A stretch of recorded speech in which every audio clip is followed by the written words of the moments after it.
Penguin Random House Audio presents Patient H.M., A Story of Memory, Madness, and Family Secrets by Luke Dittrich. Read for you by George Newbern. Man is certainly no poorer as an experimental animal merely because he can talk. Paul Busey. Every day is alone in itself, whatever enjoyment I've had and whatever sorrow I've had. Henry Mollison. Prologue. The laboratory at night. The lights down low. An IMAX streams a Pat Metheny version of an Ennio Morricone tune, while Dr. Jacopo Annesi, sitting in front of his ventilated biosafety cabinet, a small paintbrush in his hand, teases apart a crumpled slice of brain. The slice floats in saline solution in a shallow black plastic tray, looking exactly like a piece of ginger at a good sushi restaurant, one where they don't dye the ginger but leave it pale. Annesi takes his brush and, with practiced dabs and tugs, gently unfurls it. The slice becomes a silhouette, recognizable for what it is, what organ it comes from, even if you are not, as Annesi is, a neuroanatomist.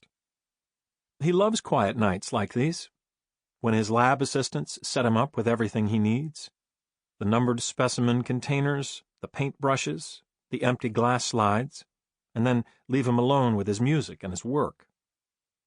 Annesi coaxes the slice into position on the slide that lies half submerged in the tray, cocking his head, peering at it from different angles, checking to see that he has the orientation right. When you're looking directly at the slide, the left hemisphere must be on the right side of your field of view, just as it would be if you were staring into the eyes of the brain's owner. Although brains are roughly symmetrical, they are not entirely so, and Annesi has become familiar with the topography of this one, all its subtly asymmetrical sulci. At the very center of this slice, in an area that would normally contain a buttressing framework of neural tissue, there are instead two gaping holes, one in each hemisphere. Annesi takes extra care not to tear the edges of the holes or distort them, dabbing painstakingly at their frayed perimeters with the tip of his brush. The holes are historic, precious in their own way. Annesi does not want to become famous as the second doctor to desecrate this particular brain. A few more prods, and Annesi begins to pull the glass out of the tray. Before he trained as a scientist, he worked as a cook, and he often uses cooking analogies to explain his techniques. The art of histology is a lot like baking, he says, since in both, everything must be finely calibrated, with little room for improvisation. Soon the slide, with its burden perfectly positioned, is resting safely on the tepid surface of a warmer, where it will be left to dry overnight. Annesi reaches for another cryogenic vial, number 451, screws off the lid. Just before he tips the next slice into the tray, he turns to me and smiles. "See how much work I have to do to clean up the mess your grandfather made?" he says. There were things Henry loved to do. He loved to pet the animals. Bickford Healthcare Center was one of the first Eden alternative facilities in Connecticut, which meant that along with its 48 or so patients, the center housed 3 cats, 4 or 5 birds, a bunch of fish, a rabbit, and a dog named Sadie.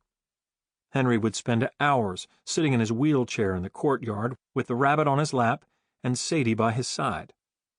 He loved to watch the trains go by. His room, 133, was on the far side of the center, and from his window several times a day he could watch the Amtrak rumble past the abandoned red brick husk of the old paper mill across the street. He loved word games. He'd sit for hours and hours and work through books full of them. Many of the scientific papers that have been written about Henry over the past 6 decades describe his avidity for crossword puzzles, though in his later years he found them too great a challenge and started doing simple find-a-word puzzles instead. He loved old movies: Bogart and Bacall, that era, The African Queen, Gone with the Wind, North by Northwest. We call them classics, though of course they were not classics to him. He'd ask to see one of these movies, and a nurse or attendant would pop in a videocassette. Television sets were no shock to him, TV being a technology that developed during his time. But he never did figure out how to operate a remote control. He loved talking to people. He'd tell them stories. He told the same stories over and over, but he always told them with equal enthusiasm. When people asked him if he remembered meeting them before, he'd often tell them that yes, he thought they'd once been friends. Hadn't they gone to high school together? Even when his uncertainty about these sorts of things frustrated him, he usually remained courteous and cheerful. Compliant, too. When the scientists would come to pick him up and take him to the laboratory, he never objected, and he almost always took his meds when the nurses asked him to. On the rare occasions that he refused, the nurses knew of an easy way to get him to cooperate. It was a trick passed down over decades, from one nurse to another. "Henry," a nurse would say, "Dr. Scoville insists that you take your meds right now."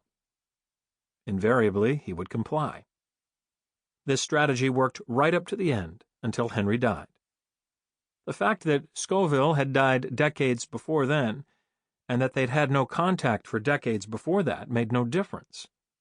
Scoville remained an authority figure in Henry's life because Henry's life never progressed beyond the day in 1953 when Dr. William Beecher Scoville, my grandfather, removed some small but important pieces of Henry's brain. I remember following my grandfather up a snowy hill during his last winter. I think he was wearing a light blue parka, and in my mind the parka is worn and threadbare, though that would have been uncharacteristic of him. This is a man who was once described by a New York Times reporter as almost unreal in his dashing appearance. But there it is in my memory, a threadbare blue parka. Maybe he even had a woolen cap, one with a pom-pom top, pulled down over his pomaded hair. He always combed his hair with olive oil. That's what my mom says. We were going sledding. I remember snow, a white sky, some trees. Cold, tramping up the hill together. He was dragging an old-fashioned wooden toboggan behind him, big enough for the two of us.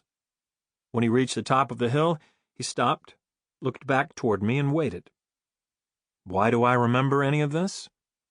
I remember because when the cascade of impressions from my eyes, ears, and skin bombarded me with sights and sounds and textures, with leafless trees and my grandfather's hat and the crunch of our boots in the fresh snow, those impressions were channeled to some small but important parts of my 10-year-old brain. Then my brain went to work, processing raw sensation into something else. A memory, one that still resides inside me 3 decades later, to be called up on occasion and dragged, blinking and uncertain, into the light. I'm getting ahead of myself. Memories make us. Everything we are is everything we were. This has always been true, and is so obvious that it hardly needs to be said. But though memories make us, we've only recently begun to understand how we make memories. The story of how we've gained this understanding is the story I'm telling in this book. It's a story with heroes and villains, tragedy and romance, violence and tenderness.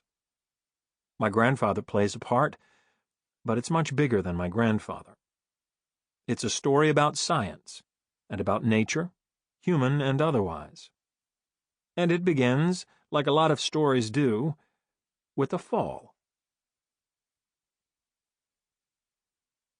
Part 1. Origins. Chapter 1. The Fall. In the northwest corner of Colt Park, in downtown Hartford, Connecticut, a 10-foot-tall bronze statue of the park's namesake rose from a granite pedestal. Engraved tributes to Samuel Colt, inventor of the Colt 45, covered one side of the pedestal. But the boy trudging toward it wouldn't have been able to read them even if he'd wanted to, since he wasn't wearing his glasses. It was dinner time, July 3rd. Sample complete. Ready to continue?